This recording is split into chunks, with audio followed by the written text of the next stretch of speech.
Hi, and welcome to the Feel Better podcast. I'm your host, Roger Tuminari, and with me today is Don Christensen from the Hummingbird Field. Hi, Roger. Welcome, Don. Thank you for having me. Thanks for being here. So tell me a little bit about the Hummingbird Field. The Hummingbird Field, first of all, the name, it relates to the space itself, but also a state of being. So the hummingbird is in indigenous realms is a totem animal that represents joy and creativity and playfulness. And the hummingbird field is an energetic state that we can access through mindfulness and basically the practice of letting go and feeling into life more, which is why the Hummingbird Field as a space and a business exists. Okay. So there seems to be some level of acceptance that would need to be achieved, perhaps in order to let go from things.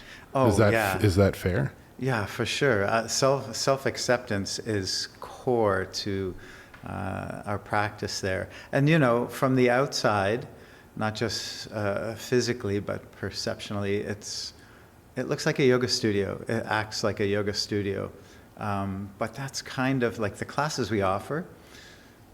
I refer to them as bait in a way to get people in the door. Right. And then once you're in the space, like it's not just what happens in the practice room, it's what happens in the whole space. It's much more about inspiring community and connection by way of coming together to, you know, roll out our mats and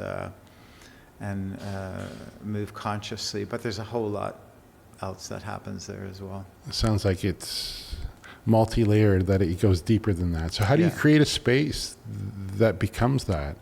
Is it the space unto itself or the people who fill the space? It's partly the space. I'm very picky about working with light, so there's a lot of natural light in the space. That's very important for me, particularly in the practice room. And, you know, we have nighttime classes too through the winter where, you know, natural light is not part of it. But for the most part, the whole space is quite bright. There are a lot of partial walls in the space intentionally to share sound throughout the whole space. The practice room, of course, is insulated and somewhat soundproof, but everything else is quite open concept, from the change rooms to the lounge area to the reception area, and there's something energetically shared about that. Through sound and just visual connection with one another. And we hear it a lot from people who enter the space saying it's rather unlike any other studio they've been to. So. Okay, interesting. So just by virtue of how you've set up the space helps to connect the people within the space. That's part of it. And also, we're very selective about the people we bring in to serve through the space and how they address others, realizing that is a practice in itself of moving toward more authenticity and being more human with one another, to encourage that from those who enter the space, right? And sometimes it gets messy, sometimes we get it wrong. Sometimes our not so pretty side comes out, but that's part of being human.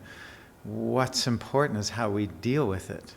Not that it happens; it's always going to happen somewhere, somehow, in our exchanges. But how we deal with it, how we follow it up, how we own certain things and express ourselves and communicate with others. It's all an invitation for everyone to just, connect a little more through truth. Right. And that's why I like doing this. This is just two people talking. Yeah. And we're not scripted. Yeah. Right. No, so it's just an authentic conversation between two people. Yeah. It's I brilliant. think people can appreciate that for what it's worth. So, okay, I'm very intrigued by the space, but like, How did you get into this in the first place? What inspired you to get here? Oh, my goodness. I was going through a very challenging separation that involved a child. And I was a mess. I was a mess physically, mentally, emotionally. And I didn't know anything about yoga. I just heard that yoga was really helpful for all of those things, mental, physical, emotional. So I took a chance. I opened up the then Yellow Pages. Right. I remember those. Yes, and looked for a yoga studio within my neighborhood. I really wanted to be able to walk to it. And it turned out to be this little home studio and an apartment. And I started there. And my first class, it was a heated class. This woman had a second bedroom where she brought in a space heater and turned it up. And that's what we offer too at the Hummingbird Field is about 60% of our classes, I guess, are heated, considered hot yoga. And that really hit me on all levels, that experience. Yeah, it sounds like it's driven you to where you are now. It has. And it's been, for sure. Sounds to me like a bit of a healing process, I hope anyway. Very much so. Primarily inviting me into the experience of vulnerability. And that happens every time we step onto our mat, whether we're aware of it or not. There's some level of vulnerability that we step into just with our willingness to roll out our mat, to pause and to feel. Just feel. Just feel. I mean, sometimes I'll refer in a class to, and I've had people back this up, it could be a 6:30 p.m. class, they're on their mats, and I'll invite them to, close their eyes, find their breath, notice their body, and some folks will share that, that was the first time in the day they kind of remember they even had a body. Because from the moment they wake up, it's go, go, go, do, perform, produce. And then it's like, oh yeah, this is here. I think that's worse than ever. I think the pressure to perform and to produce is higher than it's ever been. And we're very distracted from our bodies because we're on our phones all the time, right or wrong. So that's fascinating to hear that somebody who at 6:30 at night has finally laid down on their mat and started to breathe and become conscious of their physical being. It's amazing. I've seen people tear up at the realization that this wonderful structure has done so much for them from the moment they woke up to get them to that point in the day. And it's suddenly like, oh yes, this is here. I am here. I feel this. It's pretty powerful. Right. And yet we're almost numb to that throughout the day. It seems like, or some people can be. Until there's a crisis. Right. Right? Yes. Yeah. Yeah, I think we take for granted our bodies. Yeah. And that's one of the misperceptions, I think, of a yoga practice in general, is that a lot of people perceive it to be about feeling good. And that's very much because, aside from endorphins and increased blood flow and all of this,